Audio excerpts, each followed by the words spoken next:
بسم اللہ الرحمن الرحیم۔ ایک امیر کبیر عورت اپنی اکلوتی بیٹی کے ساتھ رہتی تھی۔ اس کا کوئی بیٹا نہیں تھا۔ وہ اس بات کو لے کر بہت پریشان رہتی تھی کہ جب میری بیٹی کی شادی ہو جائے گی تو میں اکیلی رہ جاؤں گی اور اتنے بڑے بزنس کو کون سنبھالے گا۔ بزنس کو سنبھالتے سنبھالتے اس کی بیٹی کی کافی عمر ہو چکی تھی۔ اس نے بہت سے رشتے دیکھنے والیوں کو اپنی بیٹی کے رشتے کا کہا ہوا تھا۔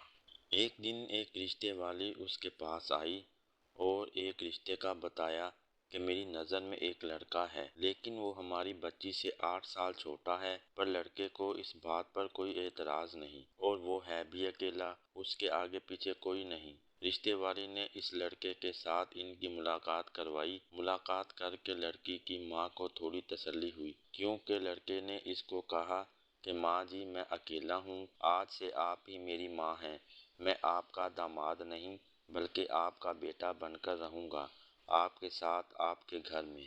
پھر ان کی شادی ہو گئی اور وہ ایک ساتھ رہنے لگے۔ کچھ عرصہ تو بہت اچھا گزرا۔ آہستہ آہستہ وہ ان کا اعتماد حاصل کر کے ان کے بزنس کی طرف بڑھا اور بزنس کو دیکھنے لگا۔ ایک دن ایک بزنس پارٹی میں یہ دونوں جانے کے لیے تیار ہوئے تو لڑکے نے لڑکی سے کہا کہ تم نے اتنے ہلکے رنگ کے کپڑے کیوں پہنے ہیں؟ میرے سب دوست وہاں پر ہوں گے اور تم سے ان کی پہلی ملاقات ہے تو تھوڑا سا برائٹ رنگ پہنو۔ لڑکی نے اس کے کہنے پر تھوڑا برائٹ رنگ پہن لیا اور وہ پارٹی کے لیے نکل پڑے۔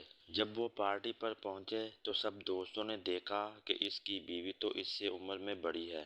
جب وہ لڑکی تھوڑا سا ادھر ادھر ہوئی تو اس کے دوستوں نے اس سے کہا کہ یار تمہاری بیوی تو تم سے بڑی ہے، تم نے اس سے شادی کیوں کی؟ تو لڑکے نے کہا کہ میں نے اس سے شادی اس لیے کی کہ یہ ماں بیٹی اکیلی تھی، میں نے ہمدردی میں آ کے اس سے شادی کر لی، حالانکہ یہ میرے سے 8 سال بڑی ہے۔ سب دوستوں نے یہ سنا تو وہ بہت خوش ہوئے کہ تم کتنے ہمدرد ہو اور کتنے اچھے ہو۔ ابھی یہ باتیں چل ہی رہی تھی کہ لڑکی کا ادھر سے گزر ہوا اور اس کے کانوں میں یہ تھوڑی سی بات پڑی اور پھر وہ لوگ گھر واپس آ گئے۔ لڑکی نے اپنی ماں سے کہا کہ ماں مجھے ایسا لگتا ہے کہ جیسے یہ مجھ سے شادی کر کے خوش نہیں ہے۔ تو ماں نے کہا کہ تم ایسا کیوں سوچتی ہو؟ تم تو اللہ کا شکر ادا کرو کہ اللہ نے تمہیں اتنا اچھا اور اتنا پیار کرنے والا شوہر دیا ہے۔ ماں نے اس کو سمجھایا اور اس کا دل اس کی طرف سے صاف کیا۔ لڑکی کے شوہر نے لڑکی کو بتایا کہ میرا ایک بہت پرانا دوست مجھ سے ملنے کے لیے اپنے گھر آ رہا ہے،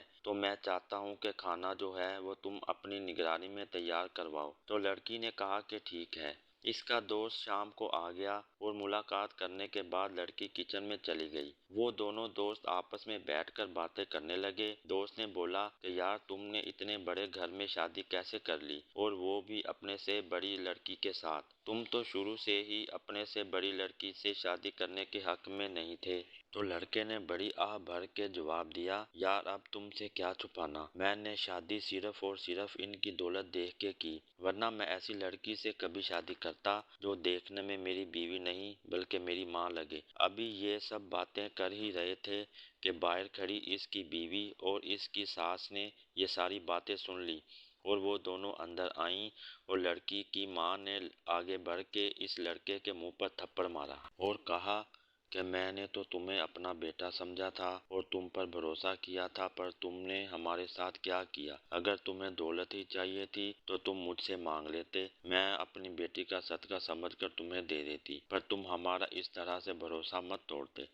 لڑکی نے پولیس کو فون کیا اور جلد ہی پولیس ان کے گھر میں آ گئی اور اس لڑکے کو پکڑ کر لے گئی۔ دیکھا دوستو، یہ ہوتا ہے لالچ کا انجام۔ اس لیے ہمیں چاہیے کہ ہم کبھی لالچ نہ کریں اور نہ ہی کبھی کسی کا بھروسہ توڑیں۔ تو دوستو دیکھا آپ نے، اس کہانی میں ہمیں 2 سبق ملتے ہیں۔ ایک تو لالچ نہیں کرنی چاہیے، دوسرا کسی کو دھوکہ نہ دیں۔ اللہ سے دعا ہے کہ وہ ہمیں لالچ اور دھوکہ دونوں سے دور رکھے، آمین۔ میں امید کرتا ہوں کہ آپ کو ہماری آج کی ویڈیو پسند آئی ہوگی، تو ویڈیو کو لائک کریں اور شیئر کریں اور چینل کو سبسکرائب کریں۔ اگلی ویڈیو تک کے لیے اجازت دیں، اللہ حافظ۔